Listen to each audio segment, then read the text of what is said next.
Greetings, good afternoon, ladies and gentlemen, and non-binaries alike, interplanetary, intergalactic time travelers, as I like to say. I salute you. My name's Oliver, and I'm reporting here from a bunker in southeast Arleta neighborhood. I like to call it Studio 72.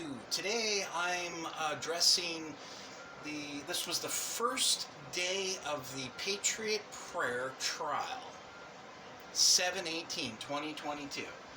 And I'm at an interesting perspective because I've been both independent and watched all of these riots and actually been at most of these altercations in the early years, including around this time of 2019 at Cider Riot. I wasn't there.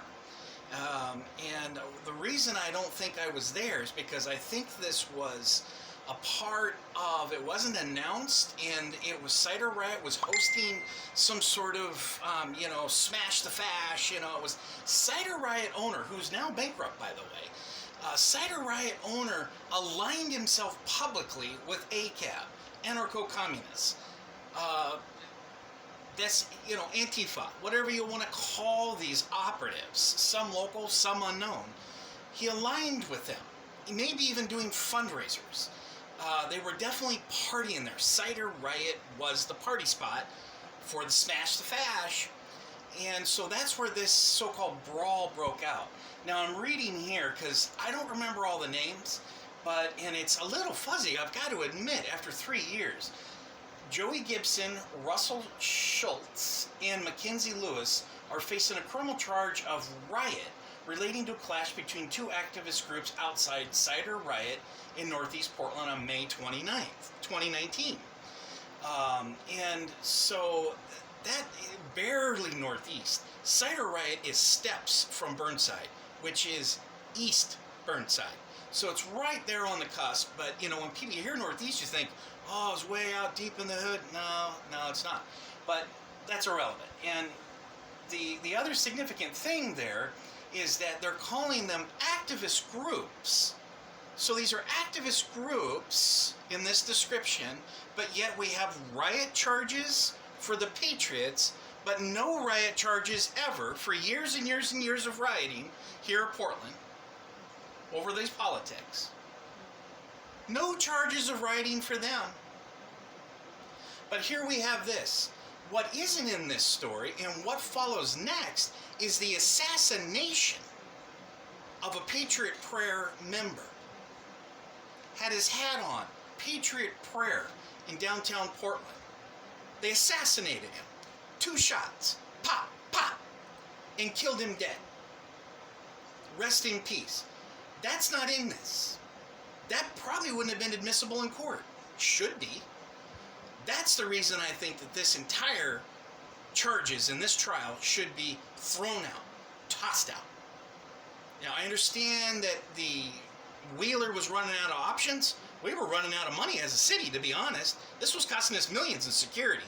It was off the hook for years.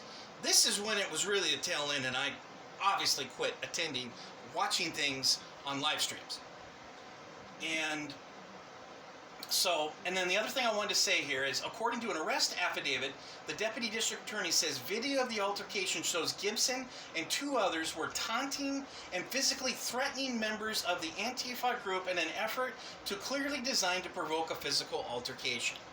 Okay, so what had been happening for several months, years really, but for several months, is there had been back and forth from Vancouver, the Vancouver crowd's Patriot Prayer. Joey Gibson is in Patriot Prayer, and the leader of it is located in Vancouver, and then over here with all these different Antifa type of anarcho-comms, just really a smorgasbord of, a cornucopia of non-conformers, if you will.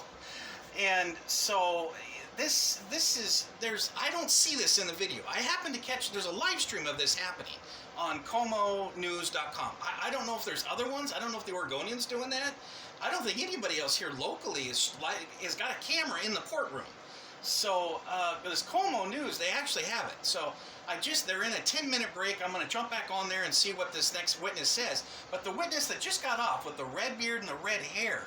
Now, I remember hearing, I didn't catch his name, damn it, but I will try to follow up on it. But I remember hearing about there was a mole. There was an Antifa mole that had been hanging out and penetrated the Patriot Prayer group.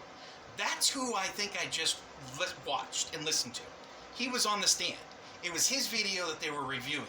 It's his video that the state is using against the three musketeers, the three amigos. Patriot Prayer, three amigos. So it's almost bordering on entrapment at this point. This kid, this young man, Antifa anarcho-operative, has got video evidence that's now being used by the state to prosecute people in a mutual combat, mutual exchange event at Cider Riot. There had been multiple exchanges and multiple agreed upon locations to brawl. So this was not even a riot. This was actually a arranged fight. It looks like a Fight Club scenario. You see Joey Gibson there kind of as a referee and a camera. And anything that I see of a push that he's alleged of pushing this young woman, it looks like to me I would call that self-defense and a block. She happens to hit her head and fucked her up. Heather something. And that sucks. But they later, these BLM anarcho Antifa pop killed one of these Patriot Prayers in an assassination. Never been any guns from Patriot Prayer. Never been any, I can't say weapons. There's been some brawls, man. There hasn't been any firing or any assassinations. Okay? That's a huge difference. So what we have here is a constitutional crisis of an unjust, unequal application of the law. You can't let anarcho riot and burn down Portland for several months, if not a year. It's been multiple years. And then let all them go. Charge and release, if you even charge them, throwing feces and urine at the police, trying to burn the police alive inside their own buildings, smoking out the prisoners on the upper decks and upper floors. Stupid shit. Emotionally triggered, hysterical children with arrested development dressed up in ninja pajamas.